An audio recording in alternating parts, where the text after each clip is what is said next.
conclusion? Could that be a fair conclusion? I don't usually deal in maybes. It's possible. Well, you do deal in distinguishing between willful and inadvertent. Sure. And in this case, you concluded it has to be in the latter category. It wasn't willful. We concluded there was not adequate evidence of willful conduct. Right. So there's no obfuscation here, unlike the Petraeus case. And there's no evasion. There's no lying. There's no willful intent to compromise classified material, despite the insinuations of my friends on the other side of the aisle. And the only hope left in this political theater is to discredit you and your team in the hopes that, therefore, you won't have credibility and we can revisit this monstrous crime of using a private server, that server being the server of the former president of the United States that maybe Mrs. Clinton thought would be more secure than the leaky system at the State Department. I yield back. Now I recognize the gentleman from Texas, Mr. Hurd, for 5 minutes. Thank you, Mr. Chairman. Mr. Chairman, I'm offended. I'm offended by my friends on the other side of the political aisle saying this is political theater. This is not political theater. For me, this is serious. I spent 9.5 years as an undercover officer in the CIA. I was the guy in the back alleys collecting intelligence, passing it to lawmakers. I've seen my friends killed. I've seen assets put themselves in harm's way. And this is about protecting information, the most sensitive information the American government has. And I wish my colleagues would take this a little bit more seriously. Mr. Comey, Director Comey, excuse me.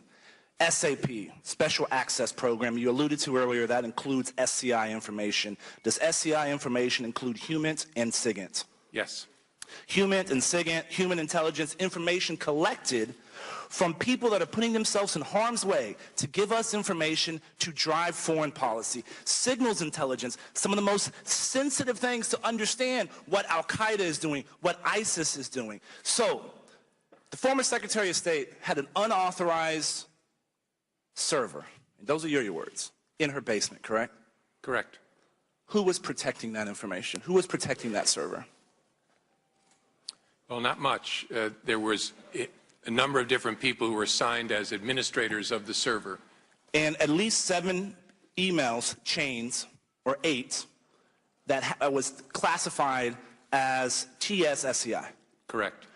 So the former Secretary of State, one of the president's most important advisors on foreign policy and national security, had a server in her basement that had information that was collected from our most sensitive assets, and it was not protected by anyone, and that's not a crime?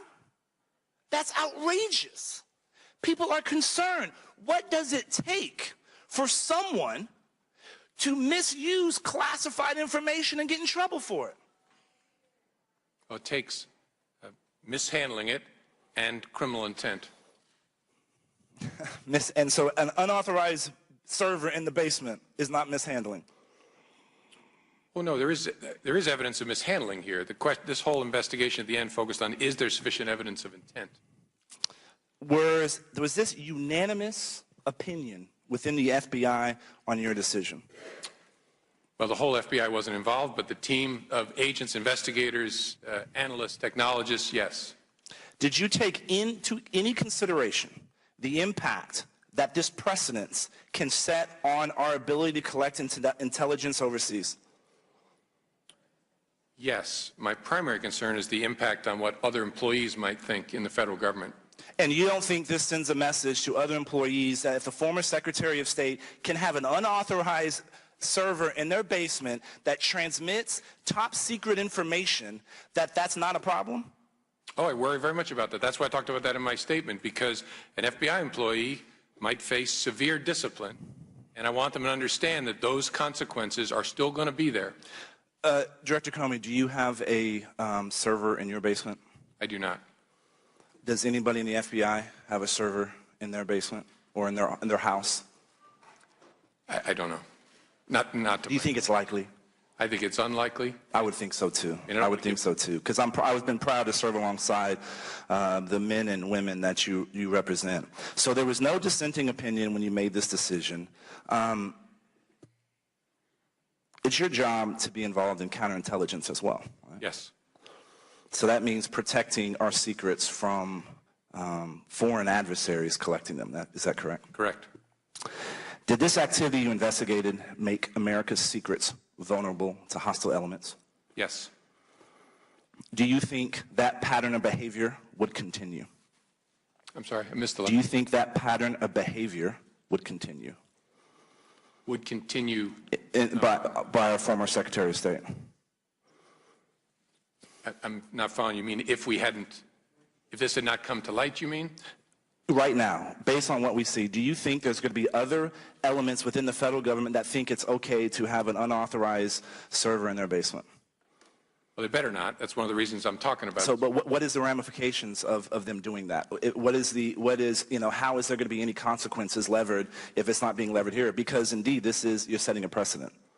Yeah, the precedent, I want people to understand, again, I only am responsible for the FBI, that there will be discipline from termination to reprimand and everything in between for people who mishandle classified information. Director Comey, I'm not a lawyer, and so I may misstate this. Is there such a thing as the case of first impression? And why was this not possibly one of those? There is such a thing, which just means the first time you do something. The reason this isn't one of those is that's just not fair. That would be treating somebody differently because of their celebrity status or because of some other factor. It doesn't matter.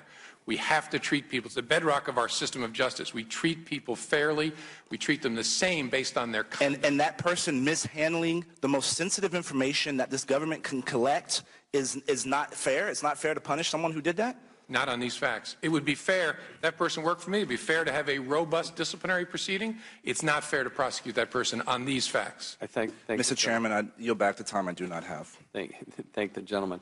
We'll now recognize the gentleman from Pennsylvania, Mr. Cartwright, for 5 minutes. Thank you, Mr. Chairman. And I'd like to open by acknowledging my colleague from North Carolina, Mr. Meadows. Here he comes back in the room. For acknowledging your integrity, Director Comey.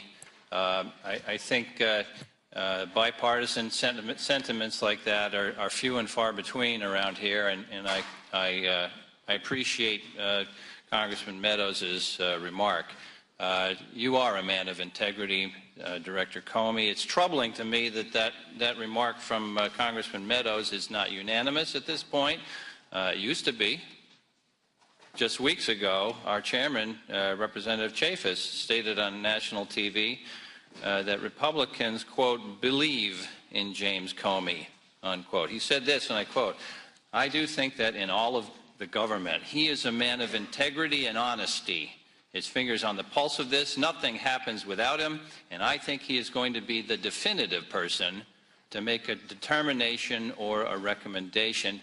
But just hours after your actual recommendation came out, Chairman Chaffetz went on TV and accused you of making a, quote, political calculation. And then our Speaker of the House, weeks ago, referring to you, Director Comey, said, "I do believe that his integrity is unequaled." So your integrity it was unanimous about your integrity before you came to your conclusion, but after, not so much. That's troubling. And I want to give you a chance, Director Comey. How do you respond to that? How important to you is maintaining your integrity before the nation?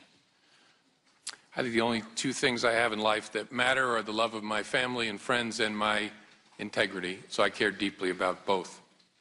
All right. Now, Director Comey, you discussed your team a little bit, and they deserve a lot of credit for all of the hard work and effort that went into this investigation. And I think you just said that they were unanimous, that everyone who looked at this agreed that no reasonable prosecutor would bring a case. Am I correct in that? Yes. How many people were on this team? It changed at various times, but somewhere between 15 and 20, and then we used a lot of other FBI folks to help from time to time. And how many hours were spent on this investigation? We haven't counted yet. I said to them, they put 3 years of work into 12 calendar months. And how many pages of documents did the FBI review in this investigation? Thousands and thousands and thousands. And the agents doing the document review, were they qualified or were they unqualified? They were an all-star team. They're a great group of folks. How about Secretary Clinton? Did she agree to be interviewed? Yes. Come in voluntarily without the need of a subpoena? Yes. Was she interviewed? Yes. Was she interviewed by experienced, critical, veteran agents and law enforcement officers, or by some kind of credulous, gullible newbies doing their on-the-job training, Director? She was interviewed by the kind of folks the American people would want doing the interview, real pros. All right, you were asked about markings on a few documents. I have the manual here, marking classified national security information, and I don't think you were given a full chance to talk about those 3 documents with the little C's on them. Were they properly documented? Were they properly marked according to the manual? No. According to the manual, and I ask unanimous consent to enter this into the record, Mr. Chairman. Without objection, so ordered. According to the manual, if you're going to classify something, there has to be a header on the document, right? Correct. Was there a header on the 3 documents that we've discussed today that had the little C in the text someplace? No, there were 3 emails. The C was in the body, in the text, but there was no header on the email or in the text. So if Secretary Clinton really were an expert at what's classified and what's not classified, and we're following the manual, the absence of a header would tell her immediately that those 3 documents were not classified. Am I correct in that? That would be a reasonable inference. All right.